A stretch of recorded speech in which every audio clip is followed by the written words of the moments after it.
डुमरी के विधायक जयराम महतो ने घोटशिला उपचुनाव को लेकर क्या कुछ बोले, चलिए देखते हैं इस वीडियो में। जो समस्याएँ हैं उन्हें पटल पे रख के किया जाता है और हम लोग जो हमारा प्रमुख हथियार है कि जनता के लिए लड़ना और जनता को वास्तविकता से अवगत कराना कि इस राज्य के साथ घटित क्या हो रहा है, उनकी स्थिति होनी क्या चाहिए थी, अभी वर्तमान में है क्या? तो उन्हीं मुद्दों के साथ हम लोग विधानसभा का उपचुनाव जो घाटशिला में होगा, उसे लड़ने का काम करेंगे।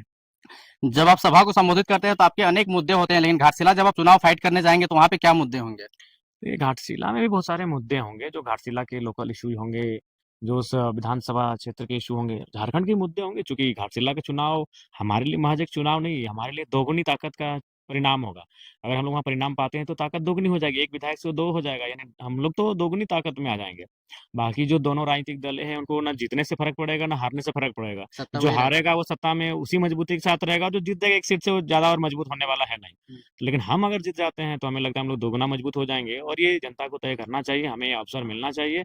यही हम लोग विचारों के साथ घाटशिला के उपचुनाव में जाने तो जा आप चुनाव जीतने के लिए लड़ रहे हैं या फिर कुछ मैसेज देना चाहते हैं घाटशिला चुनाव लड़ करके? नहीं, हम लोग चुनाव कोई भी चुनाव जीतने के लिए लड़ता है और हम लोग भी चुनाव जीतने के लिए लड़ रहे हैं। और जो वोट हमें आया था वो कम नहीं था। अभी उस टाइम में जब एक तरफ़ा वोटिंग हो रही थी उस क्षेत्र में, तो वहाँ भी हम लोग ठीक-ठाक वोट लेके आए थे। मानते हैं उस समय के प्रदर्शन के हिसाब से थोड़ा ठीक नहीं था, लेकिन उसके बावजूद भी हमें उसे इनक्रीज़ करने में, बढ़ाने में समस्या नहीं होगी। एसटी रिज़र्व क्षेत्र है, बार-बार एसटी का मुद्दा उठता है, वैसे क्षेत्र में आप कैसे जाकर के चुनाव लड़िएगा, खास करके एसटी लोगों को कैसे कन्विंस कीजिएगा? देखिए कन्विंस करेंगे, उनसे बातचीत होगी कि आबादी उनकी है घाटशिला में, तो समस्या भी उनकी होगी। तो समस्या यदि उनकी होगी, तो समस्याओं के लड़ने के लिए उनका साथी होना चाहिए। तो जो 2 राजपुत्र मैदान में उतरे हैं, क्या वो सक्षम हैं कि उनकी समस्याओं को लेकर डाउन टू अर्थ जाके लड़ेंगे? ज़मीन पर बैठकर उनके लिए फाइट करेंगे, कंपनी के गेट पर धरना देकर उनके लिए लड़ेंगे, आवाज़ बुलंद करेंगे, संभव ही नहीं है।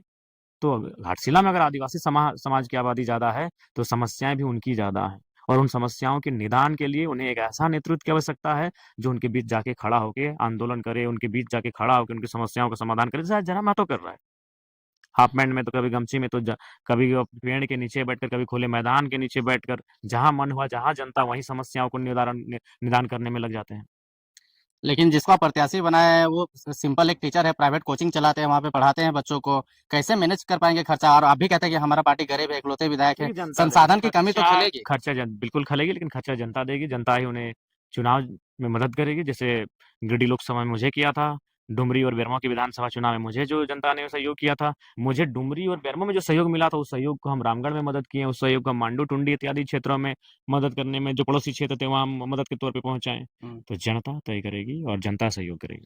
पिछली बार के चुनाव में जब हुआ था तो 2 पक्ष ही था, इंडिया था एनडीए था, लेकिन आपके आने से त्रिकोणीय हो जा रहा है मुकाबला।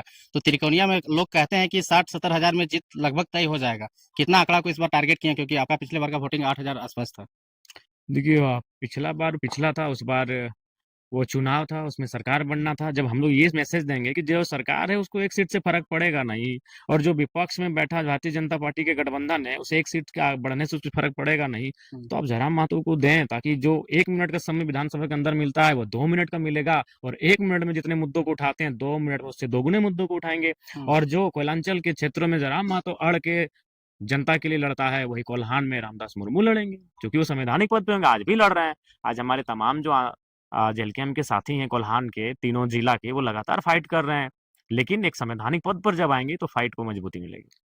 पैसा डोनेट का प्रक्रिया आपका फिर से चल रहा है। हिंदुस्तान ओलंपियाड और किसको-किसको कितना-कितना पैसा बाँटे? वो आपका काम है पत्रकार महोदय, आप लोग देखिए, आप निगरानी रखिए, हमने जो वचन दिया उसको निभा रहे हैं कि नहीं, अब देखिए आप, वो आप लोग का काम है। घाटशिला की जनता को क्या मैसेज रहेगा? घाटशिला की जनता को यही कहेंगे कि इस बार घाटशिला के घाट पर दोनों राजपुत्रों को पानी पिला देना।